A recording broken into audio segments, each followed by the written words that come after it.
as soon as we had success, we had to build upon success, right? Yesterday's best is tomorrow's basement.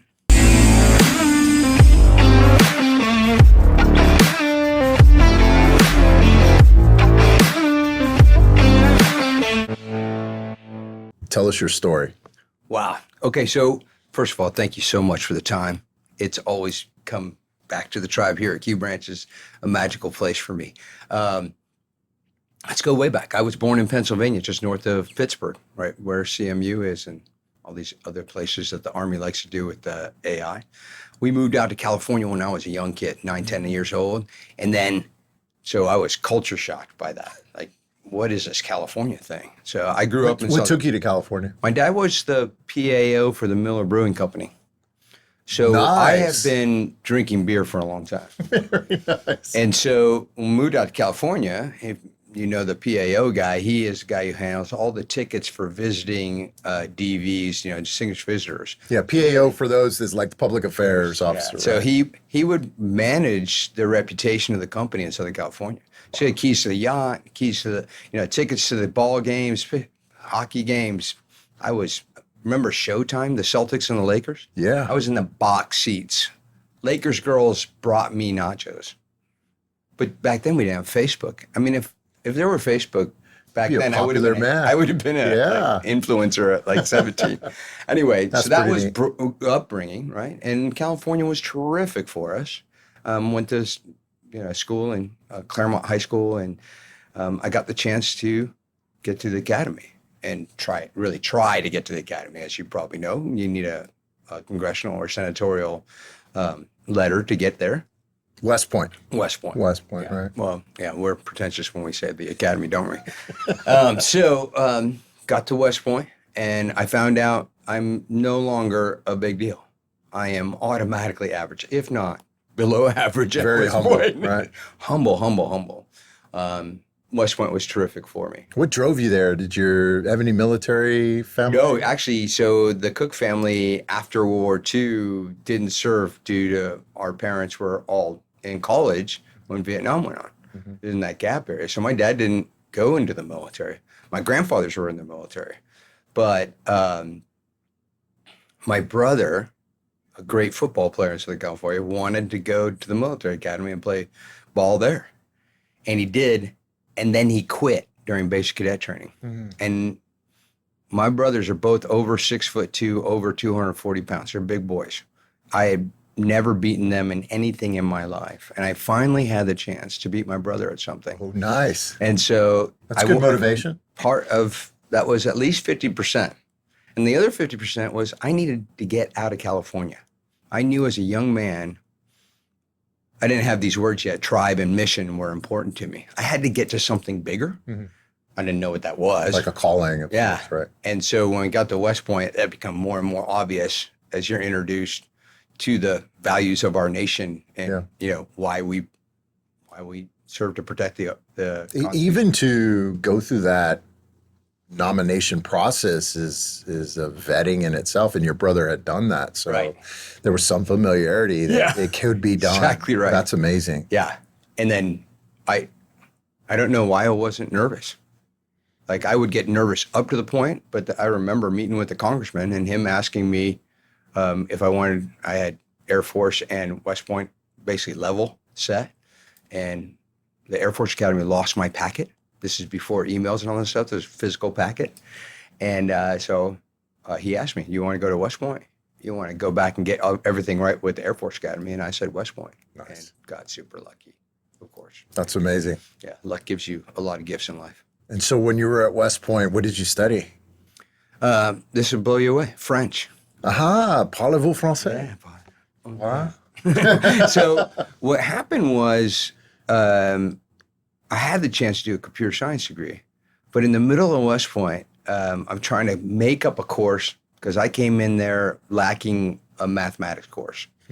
Long story, but I needed to catch up on to get a master's in science. And I was trying to do computer science, and I just couldn't get the grade to give me that extra leap over a class. It's called validation at West Point. And so by the time we had to, what do you do? Go to your strength. And I had known French in high school. And so perfect.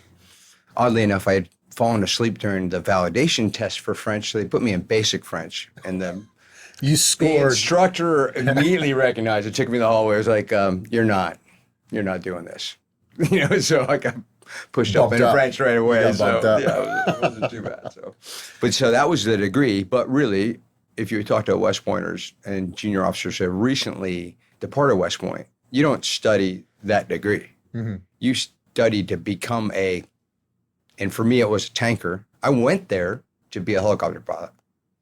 I thought I was going to be Magnum PI flying helicopters in Hawaii. That was my dream, Little Birds, right? And I got exposed to the Ranger mentality, the infantry mentality, and went there for a while. And then I got a summer attachment to what is now the 11th Armored Cavalry Regiment at National Training Center in Fort Irwin. Wow. So I spent 2 rotations in the dirt being a platoon leader as like a junior at West Point.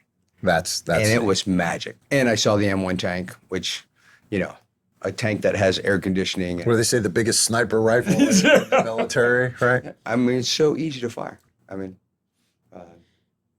it's designed for a 6th grader to hit on the move. Yeah, and you're getting to see, especially at the NTC, not just the cadre, which are top tier, but the units actually go through. So you got live or as close to live as possible. Yeah. And that's got to motivate you, right? Like you went to live fire. Oh, that's right. Yeah, you do. Wow. That's watching Blue Forces shoot live fire is amazing.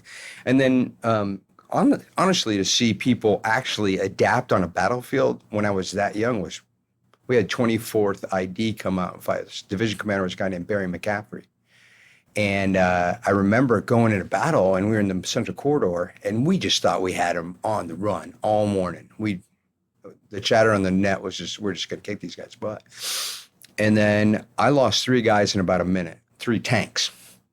And I turned around, and they had done a reverse defense and basically goosed us into this engagement zone. And so we were in the engagement zone, and they're shooting at our tailgates and just taking us all out. And nobody could figure out why we didn't know, right? He had set the entire defense up for us to see it. Then in the middle of the night, 180'd. And he handed us a swift defeat. And when the All-4 gets beat at NTC, it's a big deal. It's like, wow. Yeah, so it's pretty cool. And so you're a junior, you obviously graduated. Yeah. What was your first assignment? So this is wild. This is like the funnest part of my career as I got started. So I go straight to Armor Officer Basic Course. The war starts, Desert Storm starts while I'm on leave. And so we get the Armor Officer Basic Course. At that time, it was at Fort Knox, the great bourbon country. And they said, hey, we're going to expedite the course. We're going to go to school 6 days a week. You'll have Sundays off. Whoa. Right? Okay. This is serious. And so we go super fast. We should have graduated in like mid-February. We graduated in December. So I graduate on the 19th of December, 1990. I was told to go home and see my family. Took 3 days off, went and saw the family, come home. Actually, I flew out of Kansas City, flew back to Kansas City, drove to Fort Riley, and I got the last available tank platoon in the Big Red One. I was the youngest tank platoon leader in the entire division. Now think about this. I roll up there in December. We fly to Riyadh on the 8th of January. So your lieutenant shows up to command your unit. I mean, what are these soldiers thinking of me? Wow. And I'm getting to know my guys, as fast as possible. Mm-hmm. But we're going to war. I mean, this isn't like I obviously had a lot of stress about whether I would perform or not in my first, battles and all those things. Mm-hmm. But it happened so quickly. And then you didn't have time to think. Yeah. And quite frankly, the non-commissioned officers and the soldiers of Big Red One were fine with it. They already knew all their jobs. They just put the lieutenant in the tank commander's hatch of the, it's Bravo 3-1 and let's go to war. It's not like everybody's like, it's not going to be a big deal, LT. Unless you look at the numbers. When we went to Desert Storm, we're using Vietnam numbers for deaths. Right. So if you looked at what we tabulated for the first 3 weeks of Desert Storm, my first sergeant's like, there's no odds where you survive into the next month. So I thought I was going to be dead by March. But of course it didn't happen. Welcome to the unit. First sergeant was that guy. Yeah, right. How are you so lucky, Lieutenant? You just show up and go to war. I've been working 14, 15 years to get where I am, and I'm finally able to go, and you just walk in, drop your bags, and go to war. There's a lot of other bombs in those statements, First sergeant. Yeah, if you know, you know. Yeah. Oh, man. So, and then at that war, at the end of the war, all 4 of my tanks were up and running. And so they made my tank the guard force to meet the Iraqi generals to meet Schwarzkopf. So my tank, because I was LT and not for any other reason, was a coordination point for the Iraqi generals to come in and meet Schwarzkopf in Safwan and do the, basically the treaty negotiations.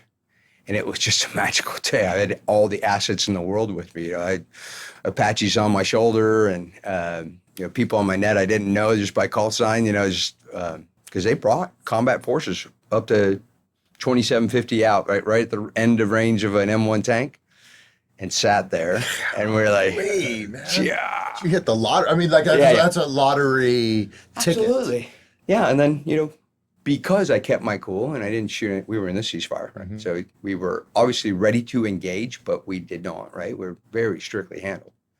I got rewarded for being calm, cool, and collected in combat.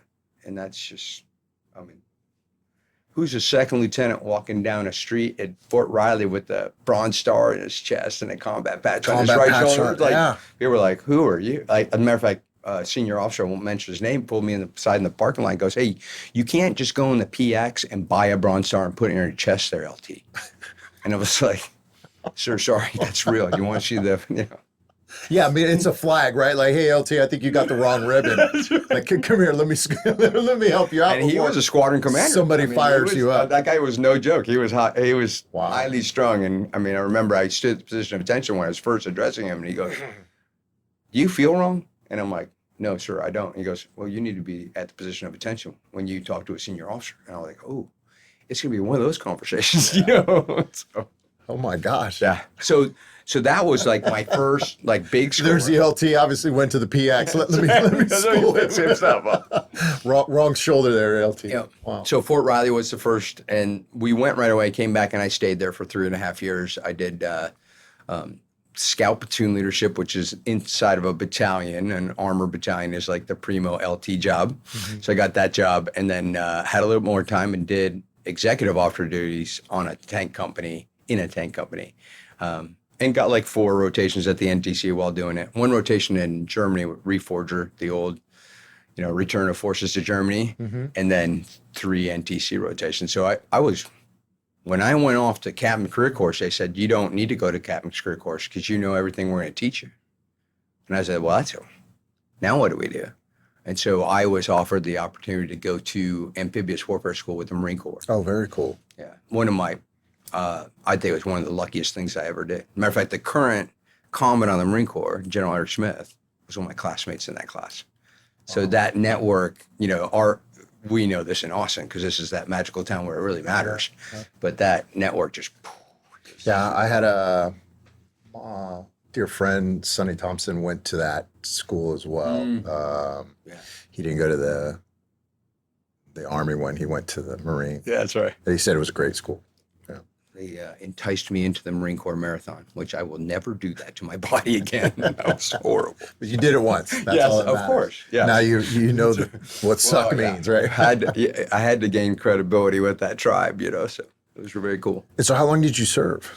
33 years. Wow. So, and that counts the West Point years. We have this conversation a lot that up till, probably about a decade ago, West Point years counted towards retirement. Mm-hmm. And only recently did not count it, but it's on your DD-214. So when you go get your end out paper, the DD-214 that says, 33 years. And I would have gone 34, but as you know, I had some medical issues there at the end game. So, wow, that's amazing. Long time. And you didn't have anybody in your family aside from your brother, at least that starting that. Wow. Yeah. Well, now we do. In fact, my cousin was a 2003 grad of West Point. That's excellent. Yeah, it's cool to have the line follow you a little bit. Yeah, blazing the path. Yeah. So Like, where have you been assigned? Kansas? Yeah. Well, you got two, right? Mm-hmm. Kansas and Fort Irwin. Right. Gosh, let's go to Fort Hood for Tank Company Command. Fort Hood. I was the 8th company commander in the United States Army to receive the M1A2 tanks. Wow. Brand new. Brand new. Like 4 kilometers on each tank. You want to be the coolest company commander around? Get brand new tanks for your tank company. I mean, that made Motor Pool Monday a little easier, right? And then you get all the FSRs. You've seen this, right? The whole net is a whole net. Yeah. The only thing we didn't get was new 9mm. Yeah. Net being new equipment training. Yeah, sorry. Right. Yeah, you're going to keep me honest here, which I love.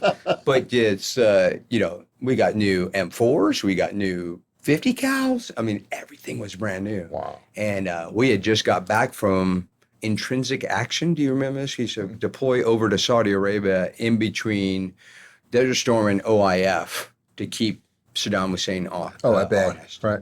And so we as a company had deployed almost no notice over there on my 6th week of company command and spent a year in the dirt over there and came back and got rewarded by getting the M1A2 tanks. Wow. And so the guys were just fired up. I mean, I was blessed with great non-commissioned officers. But when you give people new rides all the way around the house, it's pretty special. So Fort Hood, after Fort Hood, I took a non-operational assignment and became a FAO. So I went over to Defense Language Institute, picked up my second language, Turkish, and had some fun there. So got a partial degree from Naval Postgraduate School, and then I went and did Command and General Staff College. You went to MPS? Yeah. Wow. Yeah. That's awesome. 6 months. I couldn't finish it because I had to get over to Turkey and do Command General Staff College. Spent a year and a little bit in Istanbul with my Turkish brothers. Went to their Command General Staff College, which is 100% Turkish, no English, except when you're drinking tea and, after work and stuff. And even taught some courses there. And then I came back. That was 2000. I came back and went to Fort Knox. Were you married at the time? Did you take your family there with you? Yeah. Matter of fact, my kids still remember it fondly to, live in Istanbul. You live on their version of Leavenworth, right, which is fully armed. And I mean, they live in the Middle East. It's not a nice neighborhood. Mm-hmm. But the kids loved it and got to play with. That's great. All these other countries. There's 13 or 14 other countries you're there too. But yeah, it was a really terrific tour. And then after Turkey, back to Knox. I was in ACRC. It was an active duty reserve component. The active guys would train the National Guard how to, get their readiness levels up. Well, about 4 months into that, the planes hit the tower, 9/11, 25 years ago. And so I was the OPSO. I was the 3. Mm. So we were up and down the Eastern Seaboard training units to go to their operational assignments, not to train them to be ready to go, but to go. Yeah, you're going. Everybody's going. And it was nonstop for a good 2 years. Wow. And then backside of that was National Training Center. You want to keep going with that? Let me think. After National Training Center, I went to Fort Bliss. Mm-hmm. I was the G3 S3 for the Army Evaluation Task Force, the first chance at true modernization of the 21st century. What an eye-opening event. Under General Terry. Yeah, James Terry. Yeah. Magic. Mentor of mine. Just we chew dirt out there because I was the we had this conversation, right? APM there in White Sands Missile Range, right? Yeah. So the whole unit. So yeah, we've sat in talks before, right? That's right. And oddly enough, that's where I met my current wife. So I had divorced backside of too many combat deployments in when I was at a National Training Center. And so Sarah and I met actually at White Sands. Wow. During, you'll probably remember this, WMIS trial. So Warfighter Machine Interface System. WMIS. I was in 1st Combined Arms Battalion Commander. I wasn't there yet. Oh, okay. I wasn't there. Yeah, so that was spin out too. Yeah. It was early days. Very. Lots of fun. But I started as a 3 for the brigade there, and then General Terry held me on when I got battalion command. I was supposed to go to Knox, and he said, "You're not going anywhere. You're staying right here," because you already know the lingo and the industry partners and the APMs. You know all this. Mm-hmm. Like Fetterman was a good friend. You all. That's right. Right.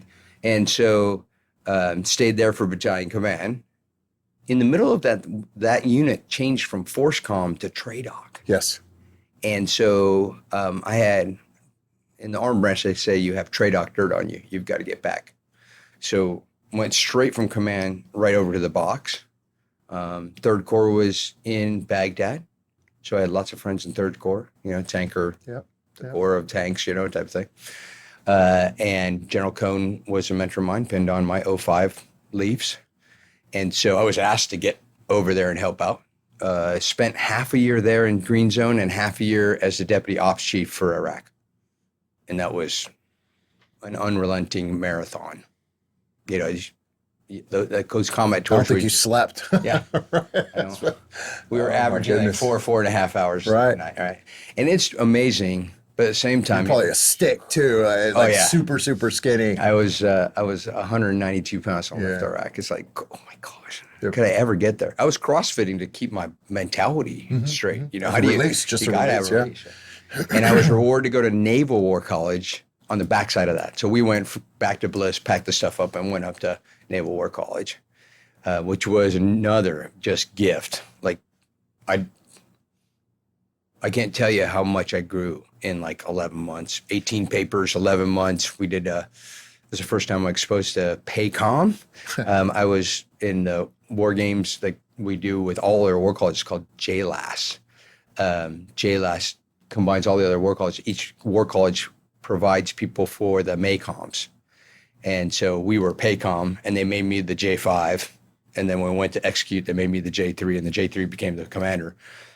But like, I didn't know what the Malacca Strait was, or, why don't Cambodia and Vietnam get along? All those things, once you once you try to write a campaign plan for, you kind of need to know the history, right? A GCC, you're like, wow. So that was my big aha there, that and theory. Right? I had a great theory teacher, Dr. Andrea Dew, who she had this capability to compare people like Thucydides, Clausewitz, Jomini, Mahan, and just this active tone where you really could figure out how they were alike and how they were different.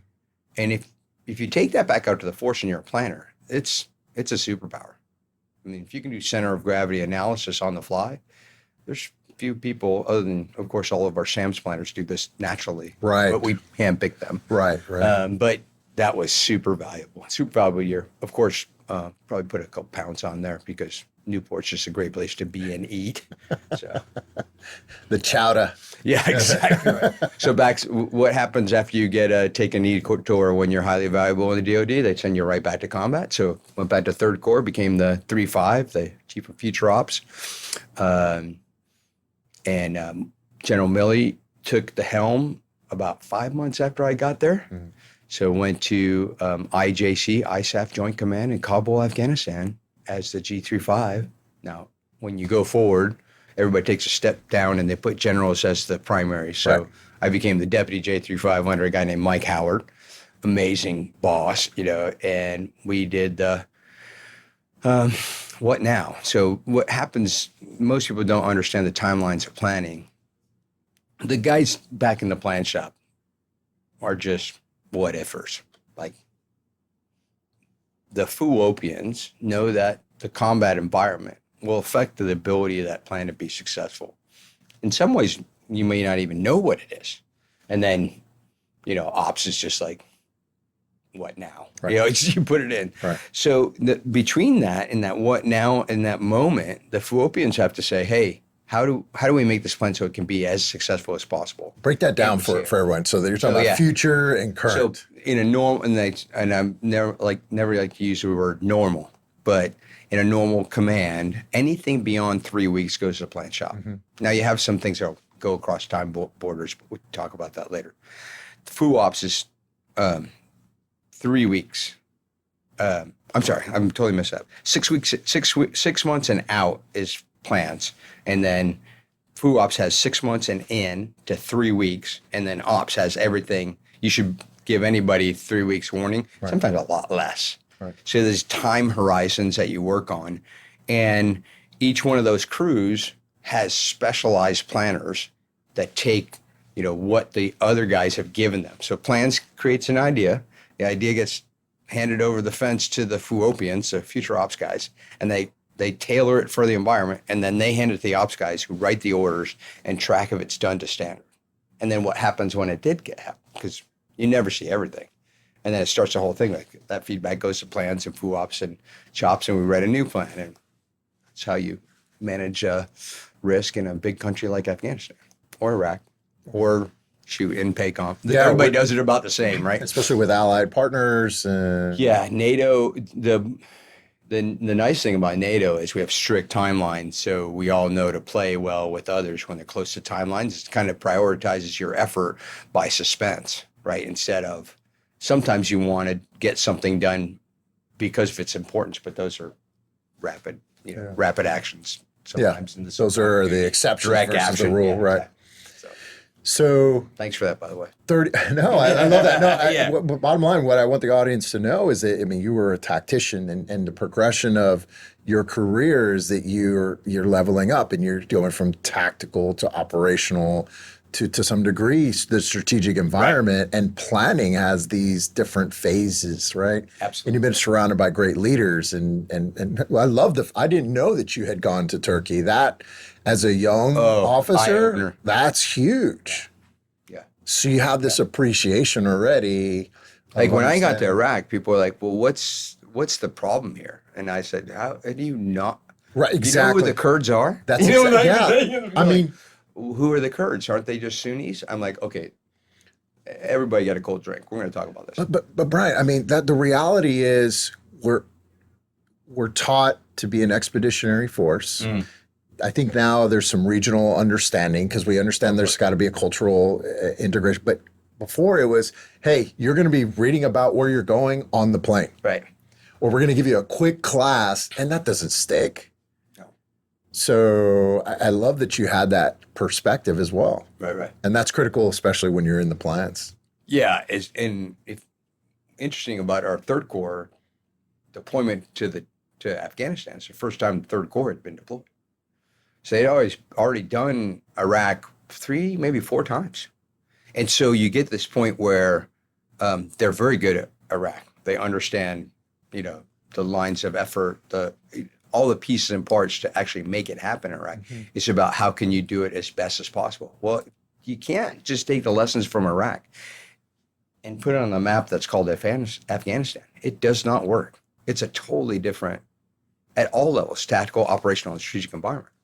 And so how do you gain that knowledge quickly? General Milley and I had this conversation. He goes, I think we need to read about 100, 150 pages a day. And I was one of the strategic advisors like, sir, maybe 2% of your force can read 150 words a day. I mean, I just came out of war college. I'm very good at reading, although I didn't think I was going to read that much after war college. But what are the key ones? What are the books that you would put in everybody's hands, right? And how can you have small, like the plan shop, the op shop, and the FUOP shop, we would have luncheons once a month, and we'd take down 2 books, and we'd just like crib note it. Like, why does this matter? What was important? What's the thesis of the author? What did he discover during the writing of the book? All these things. Because they had to learn a totally different set of cultures in Afghanistan. Yes, there are Muslims in Afghanistan, but it's a totally different dynamic. Mm-hmm. And so that was very exciting. And it's nice what was really nice for me is you came from a place where I was already, quote unquote, educated, trained to understand the knowledge of the book that could, solidify somebody's understanding of how you wield war. Sure. So. That's amazing. I'm sure your peers, if not your subordinates, were very appreciative of that, right? This is kind of the context. This just brings up this dichotomy. Is like when you get really smart, especially in the DoD, you can get full of yourself. You got to have somebody serving some humble pie to you. So I've always had good deputies who, were good enough to say, hey, sir, look, I know you know all this stuff, but can you just lighten the load a little bit? And the way that you come across, some people are like, are you a professor? I'm like, no, I was on the faculty of the War College. I was a professor. Right. A little bit different. But how do you say that great teammate, but yet impart great knowledge, right? Same time. Tough. Probably one of the tougher lessons. You write a book. That's right. That's exactly right. It's some of that's in there. I mean, that's what I say in the acknowledgments, right? There are so many fingerprints from the people who were part of my life. For the 40 years before this book came out, that there's fingerprints are in that book. Okay. I don't want to skip to the end, but yeah. So you decided to retire. How the heck did you end up here in Texas? Yeah. So this is like the best thing ever. Back in Texas, I should say. Yeah, back in Texas. Yeah. There's fourth time. Oh, gosh, I didn't even do that before now. So I was up at the War College. We were creating this thing called Army Futures Command. I loved modernization because of my time at Fort Bliss. At Fort Bliss, yeah, you were right in the thick of it. Yeah, so General Murray comes up, Mike Murray, and they said, who wants to be this escort? And a lot of people were like, I don't want to be anywhere near a 4-star, right? Most people at the War College are that way, right? I just want to chill out, play some golf, read some books, write some papers. Right. But I put my hand up. Middle rank, middle file. That's right, exactly. So I was General Murray's escort for that week. And we were in the green room. It was me and him and his aide and Ross Gibb. Ross, yeah. And he looks at me and goes, hey, Bri, what? You're a smart theater strategy guy. What do you think's the foundational element of creating a good Army Futures Command? And I didn't even take 2 breaths. I said, sir, it's culture. And Ross was texting me on the way back to the airport, like, how did you know that answer? Because Mike Murray, in his wisdom and insight, he knew that we couldn't abandon an Army tradition, but we had to make a cultural shift for Army Futures Command to be successful. And by the way, as soon as we had success, we had to build upon success, right? Yesterday's best is tomorrow's basement. And we just, come on. Just add one more. Yeah. And so that started a conversation. I've known General Gallivan, for a long time. We were in Iraq together. He was General McMaster's S3 when General McMaster had 3rd ACR. So we were also another author. Yeah. Yeah. Luckily for me, he actually endorsed the book. If you look at the back of the book, General McMaster gave me a little heads up. That's right? Great. Oh my gosh. That's huge. So General Gallivan was chief of staff. They didn't have a plan. How does the chief of staff do his job? Sees the long-term impact that they want to have, and he backtracks and makes it nearly inevitable that they're going to get to that. That's what planning is at distance, right? And so he calls me and says, hey, Bri, get some moments. I said, absolutely, sir. I say, I need a plan, dude. Can you come down and teach us how to plan? I got here on a Sunday, and by Tuesday afternoon, I was next to a whiteboard with General Richardson and General Gallivan, and they said, you show us how you do it. No big time rush, but we don't need to waste time. And so I just PERT diagrammed it, boxes and circles. And by the time I finished it, I kind of leaned up at the end of the chalk or the whiteboard, and General Richardson goes, okay, you're hired. And I was like, well, huh? I'm teaching at the War College. I have a seminar and an elective. But of course, you know how many stars are on the chest of the commandant of the War College, right? That's right. It's a math problem. And that's exactly what General Richardson said. He goes, Bri, I'm not gonna. It's not. And we had worked together at 3rd Corps, matter of fact. And so he was like, yeah, you're gonna do this. And I'm like, wow. So that's how it got me here. So I was the first chief of class. That's great. And then the medical retirement. You'll find out in the book I died 4 times. I have a pacemaker. I didn't know before I had the pacemaker in my chest that it was one of the 272 reasons why the Army can automatically retire you medically. Wow. Now, I know general officers have pacemakers, but that was before, the time that he made this rule. So I literally got the pacemaker a week later. I got my profile, no more PT. I know that statement because when I was in the Pentagon, they have a cardiac doctor on staff. Absolutely. In that. I have two friends who have died in the Pentagon. Yeah, don't ask me how I know that. That's for another topic. But there's somebody in that building. Yeah, they're always doing that. So,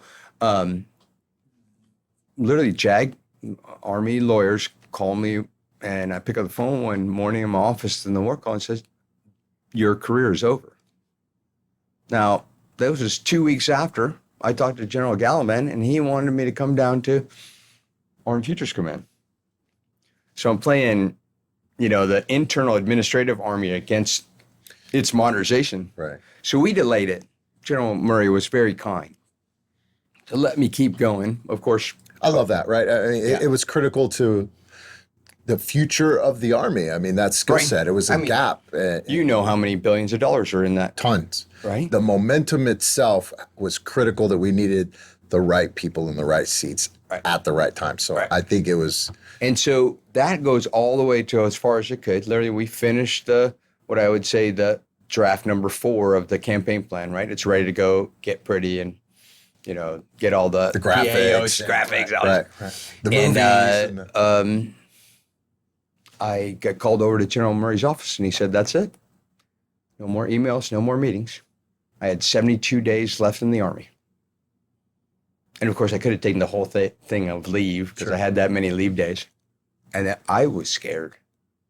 I was scared in that moment. But then, Austin is that great place where I could have never. Transition is scary to begin with, right? Because there's so many unknowns, not just yourself, but also the assurances. And we know guys that have successfully exited and some that have struggled and some that, so you're just thinking, you're overthinking in this way, and there's so much unknown. Well, and it's part of our challenge is that we overthink the obvious. Yes. And look, what I tell a lot of veterans, look, we're all good at transitions. Mm-hmm.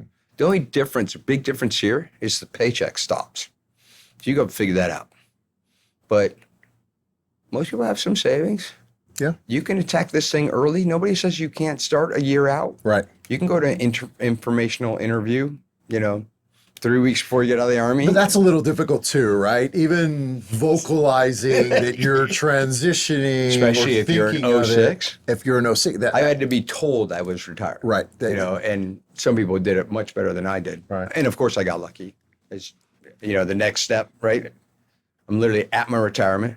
This great gentleman named Chris Sauceda, here in the Texas Army National Guard, walks up to me. He says, "We're creating an IBM office at Army Futures Command that's going to point at Army Futures Command and show them the value of IBM and how they get further in modernization." And I'm like, "That's nice." And he goes, "I think you're the perfect guy for the job." Wow.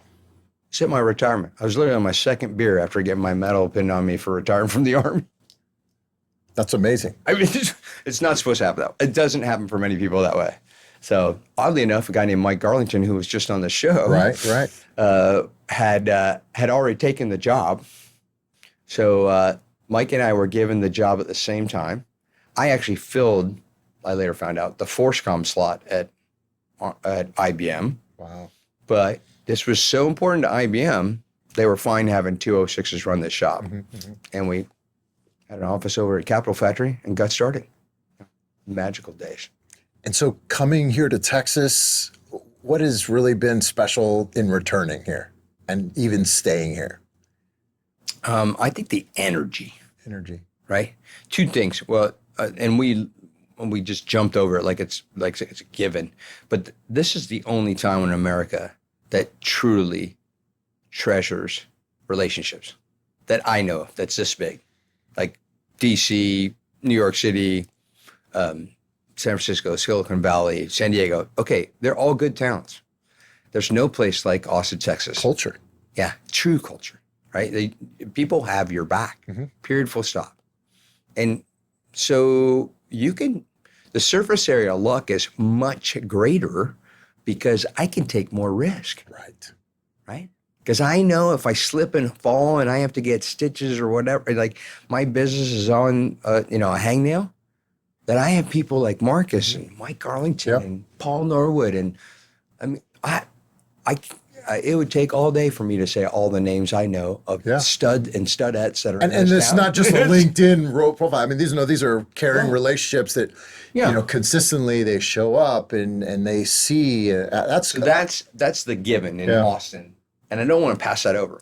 But the energy here, like any time that you saw me kind of disappear out of the network for a little bit while I wrote the book. Mm-hmm. Yeah. Because I was flow stating 3 times a week and writing a book's a hard thing.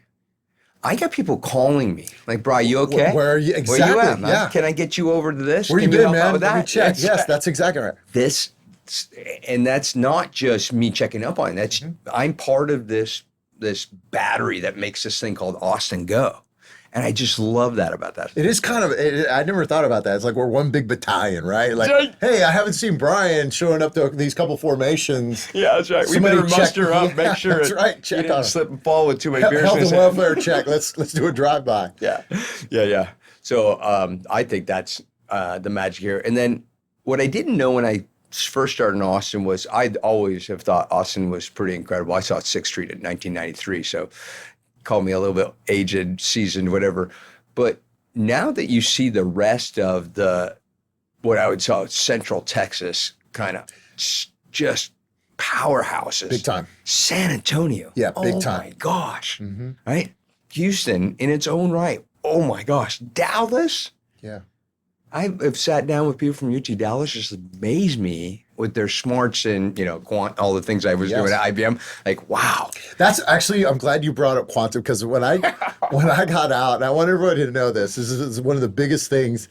It was at Capital Factory. There was a panel. You were speaking. Yeah. It happened to be quantum. But brother, I knew of you just in the I guess the write-up that you were a tanker, but if you heard how eloquent you were talking about quantum, I would have thought you had your PhD in that. I love that. Or you were a SEM. I was like, wait, how did this guy do that? Yeah. Well, and to just be really fair, they said, "Hey, you'll moderate this panel at South by Southwest." I said, "Yes." And I put a caveat. I was like, I have to know quantum backwards and forwards.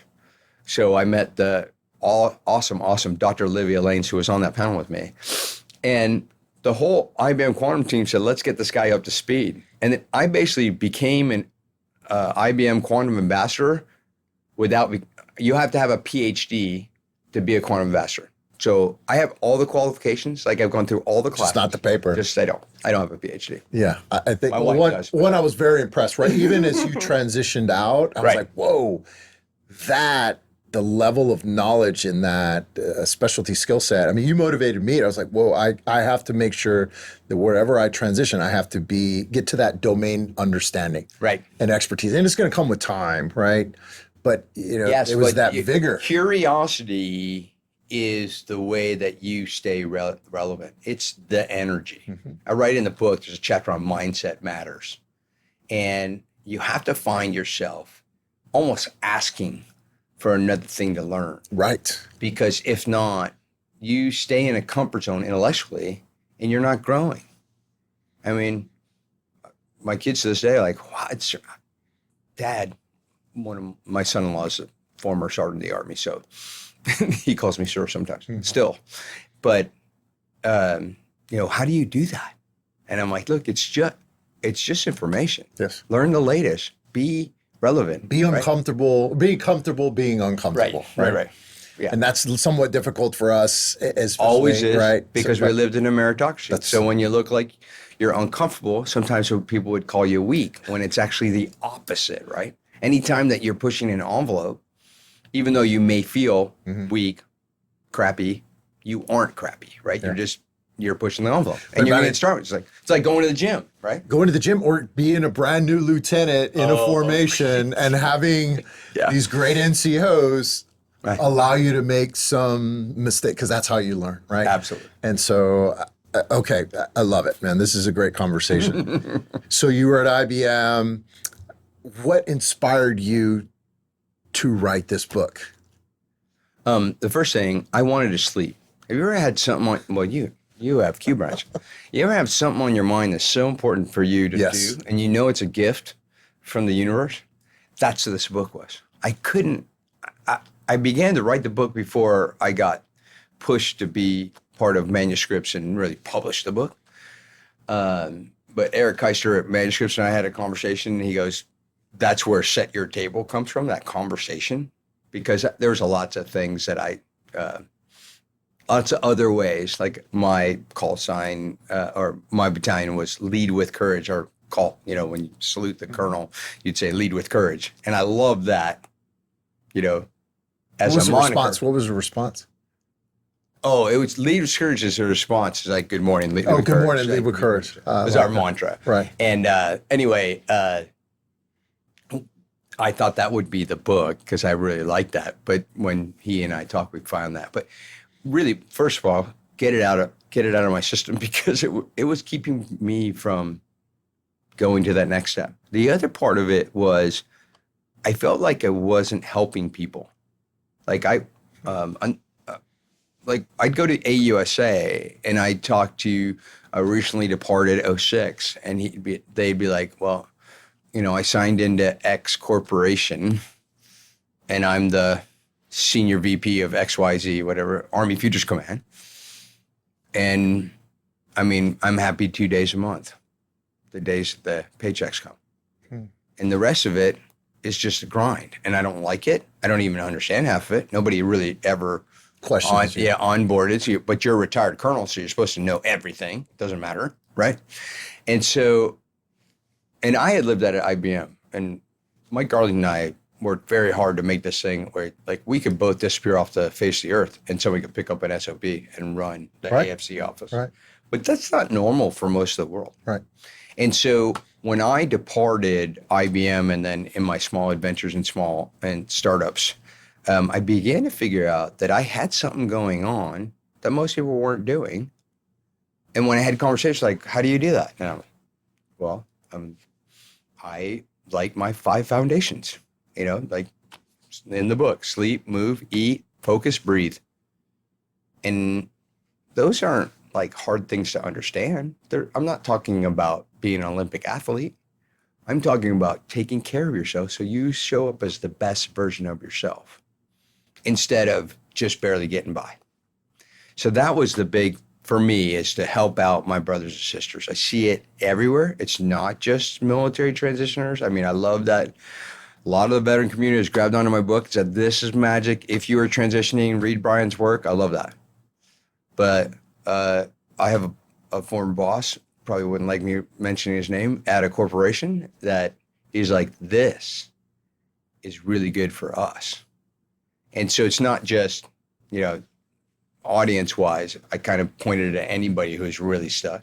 I think everybody has you have a dream life. See over here? You have your current life and your dream life. That gap in between is your decision on how you're going to get there. What you're going to create over a year is in that area. And just like in planning, it's just making the right choices along the way so that you'll get there. And you can do that daily, consistent acts where you'll show up better. Like I did cold exposure this morning because I know I was going to talk to you. I wanted to be sharp, best version of myself. You are always on your A game, my friend. I don't think I've ever seen you not. Well, I thank you for that, because there's been a day or two I've been in Q Branch. I'm like, I'll just go over here and just hang out and read a book. So you were drawn to write this book. Did you find it to be therapeutic for you in some way, as the exercise of knowing, gleaning upon something? Yeah, like, I want to get this out here. So there's authors, future authors. Listen, you may think the book you're going to write. It's going to be different because you're going to grow while you write the book. There's 27 pages of citations here. I mean, I did my homework as a professor, faculty member, and so I have a lot of stuff that I collected over the years. And when I put this together to, solidify the message, it's not just mine. I have Stoic philosophy in here from Marcus Aurelius. That's a long time ago. But when I started, I thought the tension was, everybody thinks this: if you just go hard every day, as hard as you can go, as smart as you can go, as optimized as you can be, you're going to win. I'm going to tell you, that's not true. It's not true. I was winning on all metrics at IBM. and I felt like a douchebag. And people were treating me inappropriately. I couldn't get my leadership to do anything about it. There's all kinds of things going wrong.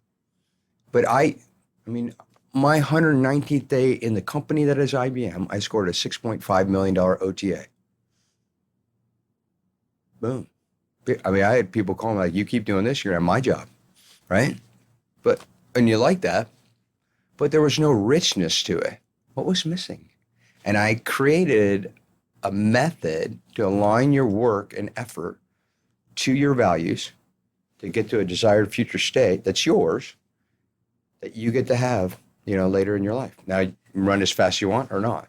The problem with the hustle is, just like warfare, right?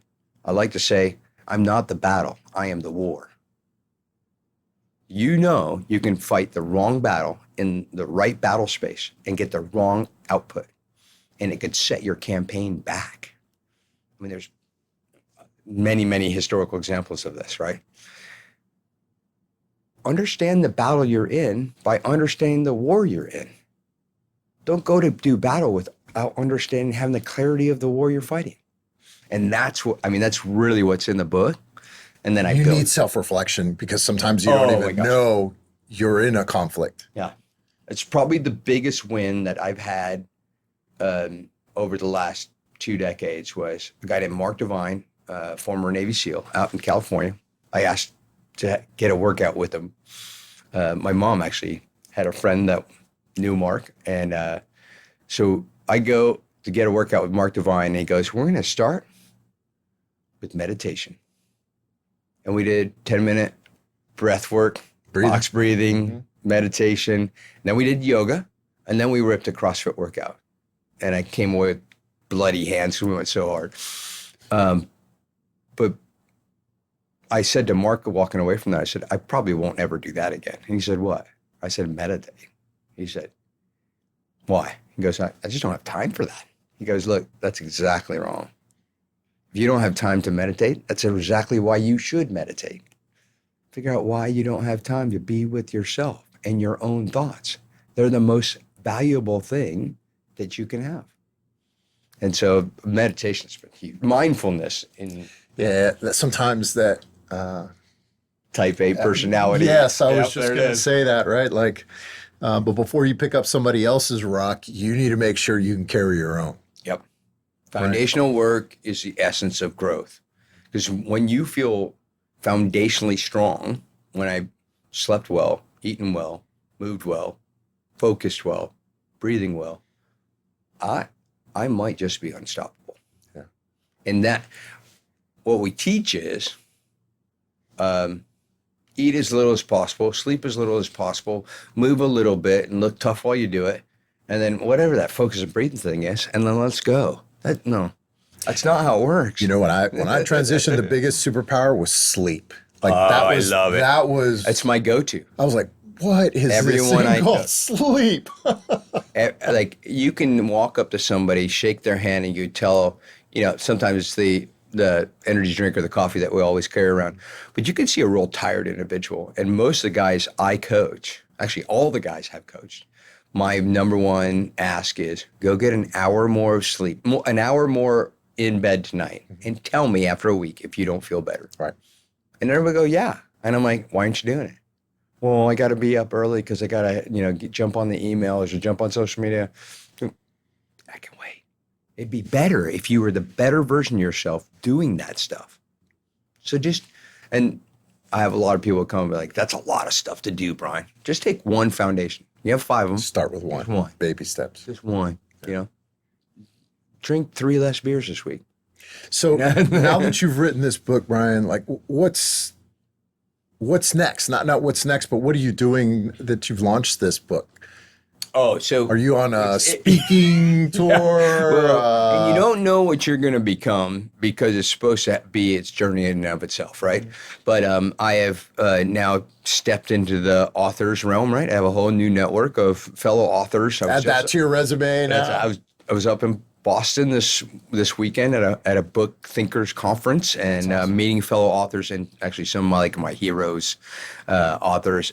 And now I've transitioned to, I actually am workshopping with companies.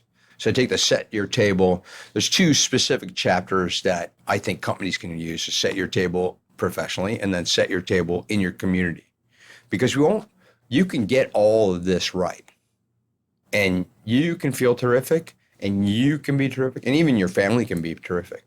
But if we don't do the correct American act of expanding the engagement area, right, and making it good for everybody else, then we haven't done our jobs. And we all know, like, absolutely, we're natural servant leaders, but not everybody who reads a book can do that. And I've had a couple of companies now come and say, can you just teach that? Can you teach me? Just the fundamentals, right? Yeah. In each level, there's a little bit different. Like, how do you get people to come out and really engage in a community? I mean, that first meeting of a community board of something, it's just a head nodder. They're doing what you're doing right now. Like, everybody's just going to show up and smile and be nice. How do you turn that into something that creates action? Right. And creates action where you can step away. Right. But, how to get people involved, how to find other people's, treasures and gifts and put them in charge, how to listen to people actively without putting them in a place where they don't feel the dignity and respect they deserve. All those things. Those aren't natural things you think about when you're sitting, around the pool in your community area trying to figure out, how are we going to make this a better place to live? Austin, Texas. Yeah. Right. Now, I think we do it terrifically, but it's almost... And then it's a blessing of the fosters network. That as well. Yeah. Right. So it bumps along. So I think that's been really key. So, and then I just got my sound stage set up yesterday at my office. So I am recording the Audible book starting next week. Yeah. And lots of people, thanks to everybody who said, Brian, please read it yourself. Because I've heard from too many people that it's not going well. They did AI authors, right? Not that that's not a way to go, but it's not a Brian Cook way to go. And authenticity wins in my book. And then right at the end of that Audible book build, I'll go on a book tour. So we're thinking New York City, DC, Chicago, and San Diego. Wow. And go sign books. And I just got a note while I was up in Boston. A guy who bought the book wants me to come to Japan, do book signing. I was just in Japan about 3 or 4 weeks ago. Totally excited me. Let me know. I was like, whoa. There may be a I didn't know I had a client in That's Japan, amazing. Right? I knew I had a lot of Aussies because I have a lot of Australian friends. And of course, NATO friends, right, are reading the book. But I didn't know I had a Japanese friend. So that's going to be really terrific. Well, I'm excited to read the book. I know you. I know the great human you are. And it's really been neat to see you do this because you did disappear. Right. And I was kind of like, hey, what's going on? We haven't seen him in a minute, but you were grinding. And talk to me about that. Like, so what was your regiment in writing? Did you set? Yeah, so like, this is... I'm going to wake up, I'm going to do 4 hours a day or just study and... That's exactly right. Did you set a plan? So I have to give a little hat toss to Sahil Bloom, wrote a book called 5 Types of Wealth. But in it, he describes this time blocking where he has 4 verbs: manage, consume, ideate, and create. So I needed at least 90 minutes of good flow time a week, probably more like 180 because you just never know who's going to disturb you. And I would time block it for the week with those verbs still on my calendar today. So like when I drove down here, I was listening to a podcast. So that's consuming. So I identified where I was consuming, ideating, creating, doing all those pieces, and then I put them on the calendar appropriately.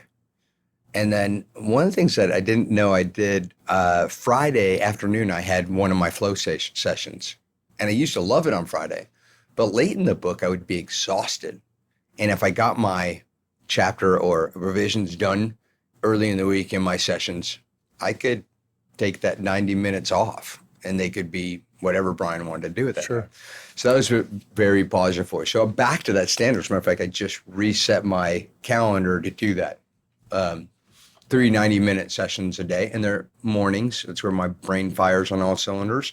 And I have it's in the book, but it's a very regimented act to get in the flow state. And it starts with a cold plunge. I always stand in the exact same spot. I light a candle. I have a energy drink or a cold brew. Meditate. I meditate every morning. Right. And then I listen to a song list, almost the same song list every time I write. So those things, I can't do that when I'm audibling, but it's like you can get yourself in the right spot. And then even sometimes your body and your mind's not ready. And even if you just go thinking about things, that's fine. So Brian, what you're telling me is before you eat, you set your table. That's right. That's right. Exactly right. Before you consumed, you set your table. Yeah. That's amazing. Absolutely. Okay. I know you're on a mission. You've constantly been on a mission. This is your next phase of that operation. Right. And I know you're going to take off. One of the things you and I know is that when you're on a mission, you normally don't get to pick your call sign. But in this case, I'm going to ask you to define your own call sign on the mission that you're taking part in. So it's very interesting. We breezed through it a little bit, but Courage 6 was my call sign in Future Combat System program. And I've always liked that call sign. One thing I was warned about after I made the call sign is this guy named James Terry called me in his office. He goes, "What are you doing with my call sign?" So when he was, I think it was triple nickel. It was triple deuce, second and 22nd commander up at Drone. That was his call sign. He goes, "Don't you mess it up. Don't go half. You know what?" That's awesome. It's okay. You can curse here. Yeah. He said, "Don't go half-ass." We had to. Right. But yeah, Courage 6 would be it. That's awesome. And my guys still I was just talking to one of my company commanders the other day. This is our culture remains tied to those people that gave them gifts during their careers, and it's just so magical to be able to give that back to the Army. General McMaster's in there, General Gallivan's in there, General Murray's in there, and my company commanders, Chris Penwarden's in there, right? They're all in there. That's amazing. Prince, yeah, amazing stuff. We'll have to get you back on so we can talk about your next book or your next activity. I am very jealous of the soundstage, so I'm doing the due diligence on whether I should establish the Set Your Table podcast. Yes, and that could be really powerful. I will do it. Yeah. I can tell you that. The problem is, if I had 36-hour days, I'd already be doing it, but I don't have 36-hour days. Yeah, you don't. Don't wrap up, right? That's right? That would be counterintuitive what we just talked about. Make sure you exactly know it, right? Yeah. The other thing, before we sign off, I wanted to make sure everybody knows, today I established a link for the next 2 weeks. Anybody who listens to this podcast can use the link, and we can put it in the show notes. 50% off the book. So the book's normally $22. It's $11 today for anybody that hears this. We'll have the link in the show notes. And we'll make sure we spit it out really quickly so that everybody can kind of take advantage of that. And we can even tease it with the podcast going up on the socials. So all right. Yeah. Good stuff. Dude, congratulations, man. Thank you so much. Job well done. I can't wait to read the book. Great time to be here. It's amazing. And let's keep this thing going. You got it.